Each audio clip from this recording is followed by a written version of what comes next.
There is a kind of quiet that comes after a war. Not the quiet of peace, but the quiet of exhaustion. The quiet of a battlefield after the last shot has been fired. This is the silence you now live in. It wasn't a single decision. It was an erosion, 1,000 tiny surrenders, 1,000 swallowed words, 1,000 moments of setting yourself aside until there was almost nothing left. And then, one day, the explaining just stopped.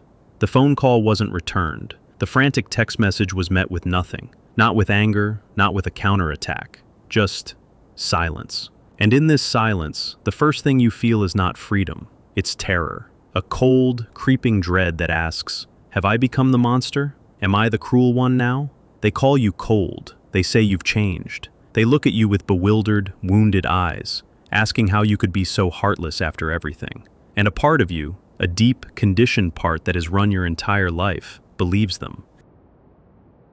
Because for as long as you can remember, your worth was measured by your warmth. Your identity was built on the foundation of your understanding, your patience, your boundless capacity to absorb their chaos and call it love. You were the fixer, the healer, the emotional caretaker. You were the one who could sit in the storm of someone else's making and not run. And now, you have walked away. You have closed the door. And the silence you've created feels like a crime scene. Your own body betrays you. You feel a phantom vibration in your pocket where the phone isn't buzzing.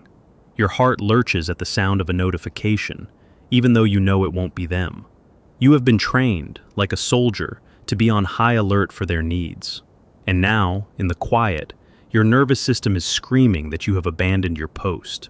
This is the empath's final silence. It is not a tactic. It is not the silent treatment used to manipulate or punish. It is a system collapse. It is the soul's last-ditch effort at self-preservation. It is the moment a person who has been living for others finally runs out of life to give. But what no one tells you is that this silence will not bring you immediate peace. It will first bring you face to face with the one thing you have spent your entire life running from, the fear of being the bad guy. This is not just about a relationship ending. This is about an entire identity dissolving. And the guilt you feel is not proof that you did something wrong. It is the sound of your own cage rattling, demanding you come back inside. The dynamic you were in was not just about two people. It was about a role you were unconsciously cast in. A role you played so well, you forgot it was a role at all. The role of the good one, the one who understands, the one who forgives, the one who stays. This wasn't just a behavior. From a Jungian perspective, it became your persona. The persona is the mask we present to the world. It's the socially acceptable face we wear to navigate life. For many empaths, this persona is constructed from the purest gold: kindness, compassion, resilience, and an almost superhuman patience. You were praised for this mask. People admired your strength, your ability to handle so much. They said, "I don't know how you do it." And every time they said it, it reinforced the mask, welding it tighter to your skin. You began to believe this mask was you, that your entire being was composed of this infinite capacity to give and to absorb. But a persona, as Carl Jung understood, always casts a shadow. The shadow is everything we deem unacceptable about ourselves, and therefore repress into the unconscious. For every ounce of goodness you put into your persona, an equal and opposite ounce of something else was pushed into the dark. What went into your shadow? Your own needs, your anger, your exhaustion, your resentment. The part of you that wanted to scream, "What about me?" The part of you that was tired of being the unpaid therapist, the emotional dumping ground, the constant shock absorber. This shadow part wasn't evil. It was simply the part that wanted to live for you. But in the moral code of your persona, these feelings were labeled selfish, unkind, impatient, bad. So you disowned them. You pretended they didn't exist. You kept smiling. You kept listening. You kept giving. The final silence is the moment the shadow breaks through the persona. It's not a polite request. It's a prison break. The accumulated weight of all those swallowed no's becomes so immense that it shatters the mask from within. The silence is not a void. It is full of everything you were not allowed to feel or say. It is the roar of your own neglected soul finally making itself heard. And this is why it feels so terrifying. Because you are not just withdrawing from a person. You are experiencing the collapse of your own identity. You are being forced to meet the parts of yourself you swore you would never become. The cold one, the unforgiving one, the one who walks away. You are meeting your own shadow, and you have been taught your whole life that your shadow is your enemy. The other person's reaction is the external confirmation of your deepest fear. They don't see your pain or your exhaustion. They only see that the mirror you held up to them has been taken away. For the dynamic to work, you had to be a perfect, polished mirror, reflecting back to them an image of themselves they could tolerate. Maybe you reflected their innocence, their victimhood, or their unrecognized greatness. You absorbed their rage and reflected back calm. You absorbed their chaos and reflected back stability. A person with a narcissistic pattern doesn't love you. They love their reflection in you. They are addicted to the way you make them feel about themselves. When you go silent, you don't just disappear. You shatter the mirror. And what they see in the broken shards is not you being cruel. They see a fragmented, intolerable image of themselves without your validating filter. Their rage is the rage of someone forced to look at their own disowned reality. But here is the deeper, more uncomfortable truth. You were also using that mirror. You were looking at your reflection in their neediness and seeing the good person. Their dependence confirmed your persona. Their crises gave your role as a rescuer meaning. You looked into the mirror and saw a saint, a martyr, a hero, and it felt, for a time, like a worthy identity. The final silence cracks the mirror for you too. You look at your actions, the silence, the withdrawal, the boundary, and you no longer see the flawless, kind person you thought you were. You see something else, something unfamiliar and frightening. Someone who prioritizes their own survival over someone else's comfort. This is the core of the crisis. The question is not, how could they do this to me? The question that haunts you in the silence is, how could I do this to them? Who have I become? This is where we must talk about the projection of kindness. You didn't just act kind. You projected the idea of kindness onto the entire dynamic. Projection, in Jungian terms, is when we unconsciously take a part of ourselves, a quality, a belief, a fear, and see it as if it exists in the person or world outside of us. You have a deep well of kindness and a capacity for self-reflection. You projected this onto the other person. You thought, if I am just kind enough, patient enough, if I just explain it one more time in the right way, they will surely understand. They have goodness in them, they just can't access it. You were not in a relationship with the person in front of you. You were in a relationship with their potential. A potential that was a projection of your own inner world. You were trying to activate in them the self-awareness that you yourself possess. It was a noble but impossible task. You were pouring water into a cup with no bottom, believing that if you just poured faster, it would eventually become full. But there is a second, more insidious projection at play. You projected your disowned badness, your anger, your limits, your needs onto them. Their outbursts made your quiet patience look like sainthood. Their selfishness made your selflessness look noble. In a strange, unconscious way, their chaos justified your role. It kept the structure in place. You needed a dragon to slay to feel like a knight. The final silence is the withdrawal of these projections. It is the moment you stop trying to make them into a better version of themselves. And more importantly, you stop using them to make yourself into the good person. This is a profound psychological shift. It is the beginning of taking back your own soul. But the body keeps the score. The guilt you feel is not just a thought. It's a visceral, physical sensation. It's a tightness in the chest, a sickness in the stomach, a weight on your shoulders.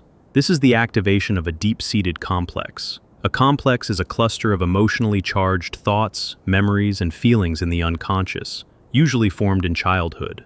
For many empaths, this is the good child complex, or the peacemaker complex. As a child, you may have learned that your safety and acceptance depended on being quiet, compliant, and attuned to the emotional needs of your caregivers.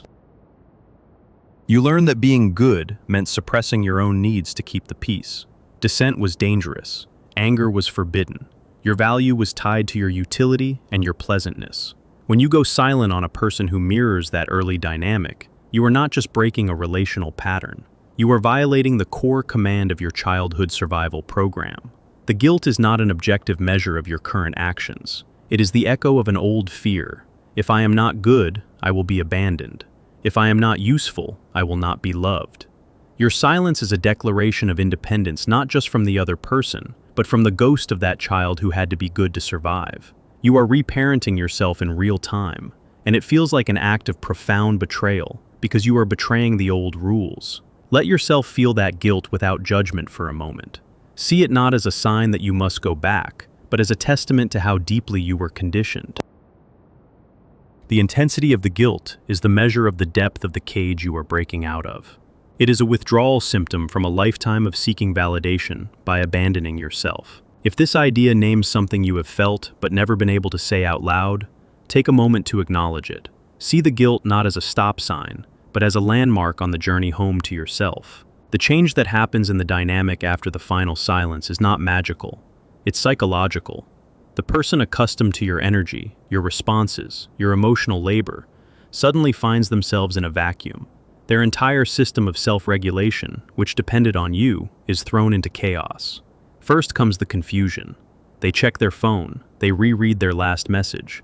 They assume it's a technical glitch. Their world, which revolved around your predictable reactions, has a sudden error in its code. Then comes the probing. A light, casual message. Hey, you okay? This is not a question of genuine concern. It is a ping. It is a test to see if the system is back online. When it is met with more silence, the anxiety begins to build. This is when the escalation starts, the barrage of texts, the voicemails that shift from feigned concern to anger to pleading. They are trying every key on the keychain to see which one will unlock you again.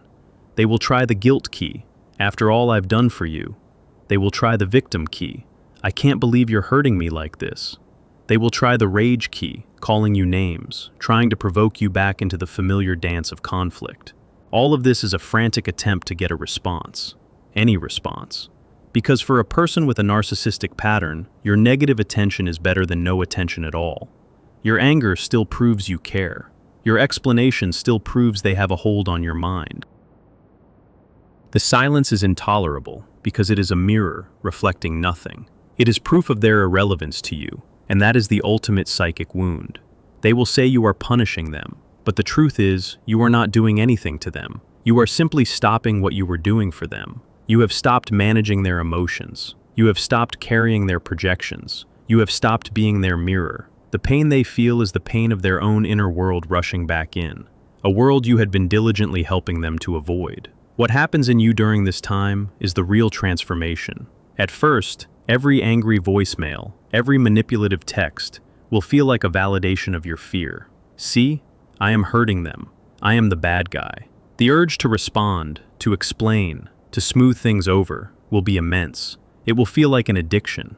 This is the critical moment, the choice point. To break the cycle, you must learn to sit in the fire of your own discomfort. You must be willing to be misunderstood. You must be willing to let them think you are the villain of the story they are telling themselves, because your freedom lies on the other side of your need for their approval. Think of the cracked mirror again. They are furious at its brokenness, but you must stop being afraid of it. Look closer at the pieces. In one shard, you see the exhaustion you denied. In another, you see the flicker of righteous anger you swallowed. In another, you see a boundary you never thought you had the right to draw. In another, you see the quiet strength of your own survival instinct. It is not a pretty, perfect reflection anymore. It is a mosaic. It is fragmented and complex. It is the face of a real human being, not a saintly persona. The process of individuation, the journey to becoming a whole, integrated self, is not about becoming perfect. It is about embracing the fragments. It is about owning your shadow not as a source of shame, but as a source of power, authenticity, and life force. Your coldness is not cruelty. It is the cryogenics of the soul. It is the necessary freezing of a system that was overheating to the point of meltdown. It is a protective state, a hibernation, while the deep inner work of healing and integration takes place. Warmth will return to you, but it will be a different kind of warmth. It will not be the frantic, people-pleasing warmth of a fire trying to heat the whole world. It will be the steady, contained warmth of a hearth. A warmth for you, and for those you choose, consciously and safely, to let near your fire. The final silence changes everything because it forces a fundamental shift in your center of gravity. For your whole life, your center of gravity was located outside of you, in the approval and emotional state of others. You orbited them. The silence is a violent, cosmic event that pulls your center of gravity back into your own core. At first, this feels like a collapse, but it is a recentering. You are no longer a planet orbiting their sun. You are becoming your own star system. The most profound change is this. You stop asking, "What do they think of me?" And you start asking, "What do I know to be true for myself?" You stop looking for validation in their messages and start finding it in your own breath, in your own body, in the quiet solidity of your own presence. This is not about winning. It is not about making them regret losing you. Any thought that is still focused on their reaction is a sign that you are still hooked into the old dynamic. The true victory is when their reaction becomes irrelevant. The true victory is when you can see a message from them and feel not a spike of anxiety or anger, but a calm, quiet neutrality. It is information, not an activation. This is the point where the silence is no longer a painful void, but a sacred space. It is a space for you, a space to hear your own thoughts without their constant interruption, a space to feel your own feelings without having to manage theirs, a space to rediscover who you are when you are not playing a role. What do you find in that space? You find the hobbies you let go of because they took too much time. You find the friends you drifted from because the dynamic demanded all your energy. You find the simple joys, a walk in nature, a book, music, that were crowded out by the constant drama. You find your own body, which is no longer a tense knot of anxiety, but a place you can begin to inhabit with a sense of safety. You begin to trust yourself again. You learn that your no is not a weapon, but a sacred word of self-preservation. You learn that your needs are not an inconvenience, but a guide. You learn that your anger is not a moral failing, but a messenger telling you where a boundary has been crossed. The cracked mirror no longer horrifies you. You have gathered the pieces. You are not trying to glue them back into the old, fake, perfect shape. You are learning to hold each piece, to honor what it represents. This piece is my kindness. This piece is my anger. This piece is my strength. This piece is my vulnerability. This piece is my need for solitude. This piece is my capacity for love. Together, they make up the wholeness of the self. Not the good self, but the whole self. And this wholeness is unshakable. It does not need external validation. It does not crumble when someone disapproves. It is sovereign. If the other person ever does change, and they come back with genuine self-awareness, which is rare but possible, they will not meet the old you. They will not meet the endlessly accommodating mirror. They will meet a person who is grounded in their own reality. A person who can love, yes, but who will never again abandon themselves to be loved. A person whose kindness no longer requires self-betrayal. But the outcome for them is not your concern anymore. The transformation was never about them. It was always about you. The final silence was the end of their story in your life. But it was the beginning of your own. You did not become the bad guy. You became the protagonist of your own story for the very first time. You stopped being a reflection and started being the light. My silence is not a weapon. It is my boundary. This internal shift is not just a mental event. It is a profound physiological recalibration. For years, your body has been running on cortisol and adrenaline, your nervous system locked in a state of sympathetic activation, the fight, flight, or, in your case, the fawn and freeze response. You lived with a perpetually clenched jaw, with shoulders hiked up to your ears, with a breath that never seemed to go deep enough. This was the physical cost of being the shock absorber. The silence is the beginning of your nervous system learning a new language, the language of the parasympathetic state, the language of rest and digest. At first, it feels alien. The absence of crisis feels like boredom, or worse, impending doom. But slowly, something new begins to emerge. You will catch yourself, one afternoon, taking a full, deep breath that travels all the way to your belly. You will notice, while washing dishes, that your shoulders are relaxed for the first time in a decade. You will wake up not with a jolt of anxiety about what the day's drama will bring, but with a quiet neutrality. These are not small things. These are seismic shifts in your bodily experience of the world. This is your body memory layer beginning to heal. It is learning, cell by cell, that you are no longer on the battlefield. The war is over. You are not abandoning your post. You are finally coming home from a war you were never meant to fight. To understand this inner turn, imagine your psyche as a stage. For most of your life, you were part of a two-person play, and you were convinced it was the only play in town. The script was predictable. They would create chaos, and you would manage it. They would fall apart, and you would put them back together. The spotlight was always on them, on their needs, their pain, their drama. You were the stagehand, the supporting actor, and the audience, all at once, ensuring their performance never faltered. The final silence is the moment the curtain falls, mid-scene. The other actor is left on stage, shouting their lines into an empty auditorium. And you? You have walked off the stage, through the wings, and into the quiet, dusty backstage area. At first, this space is dark and unfamiliar. You can still hear the echoes of the play, the ghost of their voice. But as your eyes adjust, you begin to see what's really here. You see the props from your own life, left in storage. The paintbrush, the hiking boots, the half-read book. You see the costumes of the other roles you could have played, hanging on racks, waiting for you. The role of the artist, the friend, the adventurer, the scholar, the one who rests. This backstage area is your own sovereign psyche. The silence is the space you need to decide what play you want to put on next. And you realize, with a slow dawning clarity, that you can be the writer, the director, and the star of your own show. The terror of being the bad guy in their play begins to fade, replaced by the quiet thrill of becoming the protagonist in yours. This is where you begin to work with the shattered pieces of the mirror.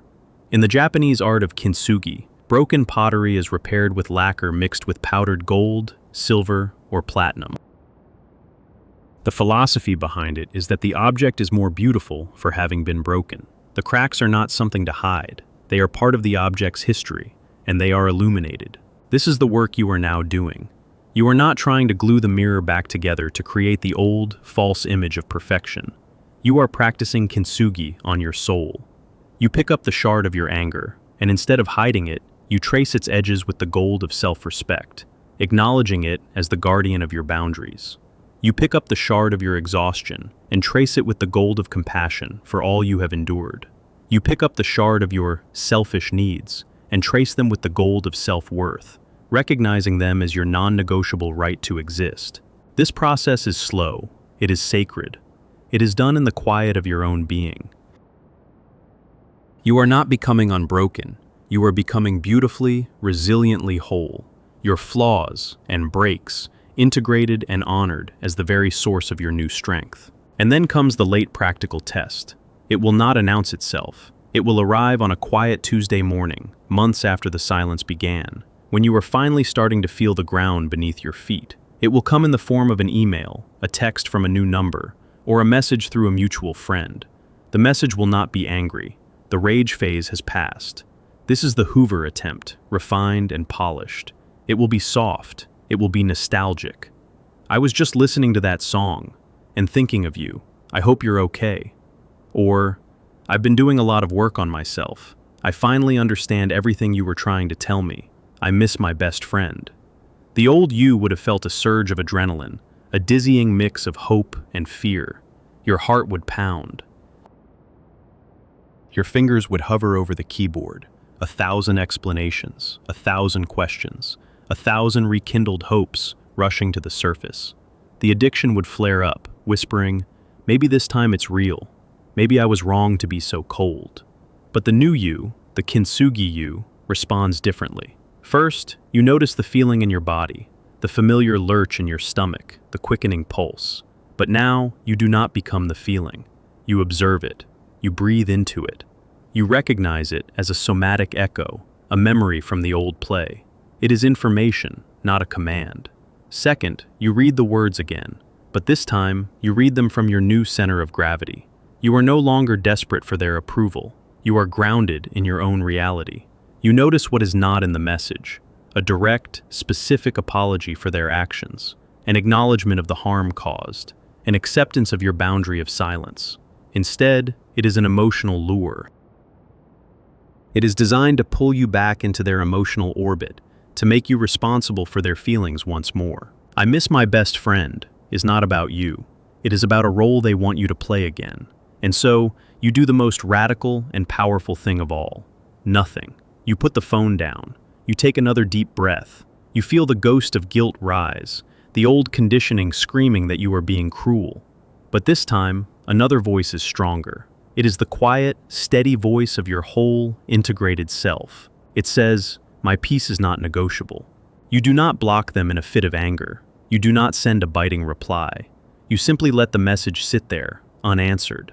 You let it be what it is, an echo from a world that is no longer yours. And you go on with your day. You finish your cup of tea. You go for your walk. You return to your work, and you realize, hours later, that you haven't thought about it again. This is the moment you know you are free. The test was not whether they had changed. The test was whether you had. The silence is no longer a painful boundary you have to enforce. It has become the very air you breathe. It is the natural atmosphere of your new, sovereign world. This is the soft closing of a long, brutal chapter. The silence that began as an act of survival has transformed into a state of being. It is no longer an absence of them, but the full, resonant presence of you.